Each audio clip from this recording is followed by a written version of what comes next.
화면은 비해당을 등지고 바라본 동북쪽 풍경입니다. 그런데 화면에 모자를 쓰고 반소매에 어떤 남자가 뭔가를 하고 있는 것 같습니다. 그 앞 마당둑 자갈밭에 뭔가 놓여 있는데요. 저것의 용도는 대충 활용하지만 저것을 구체적으로 뭐라고 하는지 저 일을 하는 남자는 모릅니다. 아마 농사용 또는 여러 다목적으로 사용하는 것 같은데요. 일단 화면 속의 남자가 사용하는 것은 대충 이름을 부를 수가 있습니다. 자루가 긴 낫이라고 생각하면 되는데요. 즉 알루미늄 자루가 길므로 주저앉아서 낫질을 하지 않고 좀 전에 본 바와 같이 서서 작업을 할 수 있는 편한 농기구입니다. 저 긴 잣을 그저 농기구라고 하기보다는 어쨌든 간에 자루가 긴 낫이라 했고요. 그걸로 뭔가 밑작업을 한 남자가 이번에는 또 이상한 걸 들었는데요. 줄이 달렸습니다. 줄을 잡아당기면은 웬만한 굵은 나무까지도 뚝뚝 잘라집니다. 그렇게 지금 나그네가 작업을 하면서요, 뭔가를 걷어내는데 바로 남자가 지금 정리하는 저 나무가 좀 이상합니다. 저 나무 원래는 분명히 이상한데요. 작년에는 이상하지 않고 정상이었습니다. 저 나무를 저기 심은 것은 꽤 오래되었고요.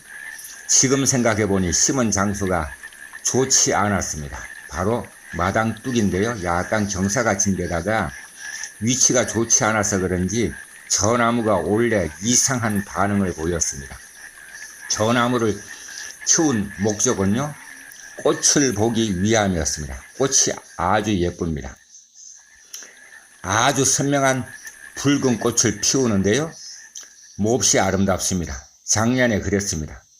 그런 저 나무가 원래는 꽃을 단 한 송이도 피우지 않았습니다. 그리고 지금 화면을 유심히 보면 저 나무에 꽃이 피어 있는 것 같습니다.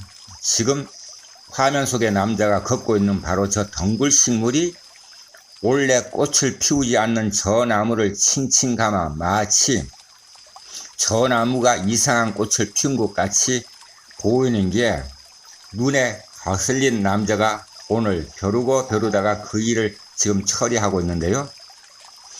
지금 저 이상한 나무를 감고 올라간 저 식물, 요즘 이맘때 한적한 시골길, 지방도를 다니다 보면요, 길 양쪽에 많이 피어 있습니다. 저 식물은 덩굴식물이므로 뭐든지 다른 나무를 감고 올라갑니다. 그렇게 지금도 저 덩굴식물이 이상한 나무, 원래 꽃을 피우지 않는 이상한 나무를 칭칭 감고 올라가 마치 이상한 나무가 꽃을 피운 것 같이 보이는데요. 저 덩굴식물은 사위질방입니다. 사위질방이고요. 사위질방에 사촌이 있는데 할미밀망이라고 합니다. 옛사람들이 할미밀망 이름을 좀 잘못 지은 것 같은데요. 사위사랑은 장모라고 했습니다. 사위질방이라고 하는 지금 화면 속에 남자가 걷고 있는 저 식물이 사위질방입니다. 저 식물도 엄연히 약용식물이고요. 줄기를 약으로 씁니다. 사위질방의 사촌이 할미밀망이라고 했는데요. 아마 나그네가 옛 시절로 돌아가서 사위질방의 사촌 이름을 지으라 그러면 할미밀망 대신 장모밀망이라고 짓고 싶습니다. 자, 이제 사위질방이 칭칭 타오른 저 나무 이야기를 해야 되겠는데요. 저 나무는 꽃을 보기 위해 분명히 심었습니다. 모든 꽃은 치고 나면 열매를 맺습니다. 저 나무가 예쁜 꽃이 지고 나면요, 빨갛게 작은 열매를 맺습니다. 그걸 두고 우리가 꽃사과라고 하는데요. 자, 이제 이상한 나무 이름이 나왔습니다. 바로 꽃사과 나무였습니다. 그런데 무슨 까닭인지 분명히 올해는 단 한 송이의 꽃도 피우지 않았습니다. 저 이상한 나무는 어쩌면 나그네에게 심한 반항을 하는 것 같습니다. 반응이 아니고요. 반항을 하는 것 같은데, 왜냐하면 저 나무를 심고 나서 수년이 흘렀건만 단 한 번도 화면 속에 남자가 저 나무를 위하여 비료 또는 거름 따위를 한 번도 준 적이 없습니다.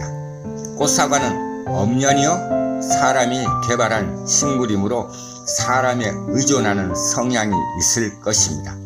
그런데 한 번도 저를 위해 챙겨주지 않아서 그런지 올해 장가지도 무수하게 냈습니다. 올해 장가지도 무수하게 내고 잎도 무성하게 달았는데, 어인 까닭인지 꽃을 단 한 송이도 피우지 않으면서 비료와 거름, 양분을 한 번도 주지 않은 데다가 또 벌레가 달라붙으면 살충제로 잡아주지 않는다는 걸 꽃사과가 심하게 반항을 하는 것 같습니다. 그래서 오늘 과감하게 손질을 하고 있는데요. 게다가 저 꽃사과가 너무 크니까 비해당 전경에서 저 먼 산이 잘 안 보이기도 합니다. 이제 화면 속의 남자가 오른쪽으로 자리를 바꿨는데요. 이제 반대쪽에서 꽃사과 나무를 손질하기 위해서 지금 자루가 긴 낫으로 주변에 풀을 베고 있는데요. 저쪽에 좁쌀풀이 많습니다. 좁쌀풀을 뚝뚝 저렇게 잘라서 아래 텃밭으로 던지면은 거기서 또 내년에 번식을 합니다. 이것이 바로 화면 속에 남자가 식물을 번식하는 방법인데요.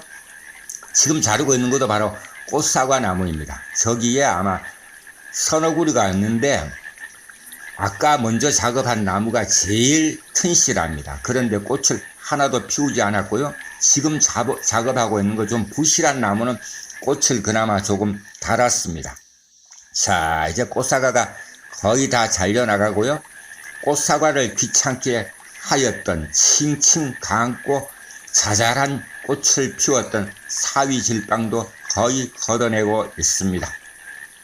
이렇게 저 남자가 일을 하는 동안에 여기서 몰래 지켜보는 두 동물 가족이 있습니다. 녀석들이 현관 앞에서 편안하게 앉아 남자가 저것도 일이라고 잠깐 하는 동안에 벌써 온몸에 땀이 흐르고 있습니다. 그런데 두 녀석들은 시원한 현관 앞에서 뭔 일을 저렇게 하나 하고선 지금 상견은 하지 못하고 지켜보고 있는 그런 상태이고요. 어쨌든 내년을 기다려 보겠습니다. 내년에도 저 꽃사과가 이상한 짓을 하면은 그때 가서 어떻게 처리해야 될지 나그네가 생각하고요. 오늘은 여기까지. 어쨌든 엉뚱한 꽃이 피어 있는 걸 걷어내니까 이제 꽃사과 나무가 보이지 않습니다만, 그나마 벼르고 벼르던 일을 마치고 나니 속은 좀 후련합니다. 여기는 행복충전소 비해당이고요. 이제 화면 속의 남자가 마무리 작업을 하고 있습니다. 자, 하늘 보면요, 지금 이른 시간입니다. 이른 시간에 나그네가 저러고 있는데요. 저 이른 시간에 저것도 일이라고 그새 땀을 좀 흘렸습니다. 자, 이제 마무리하고 불이 나게 욕실에 들어가 시원한 물로 몸을 닦아야겠습니다.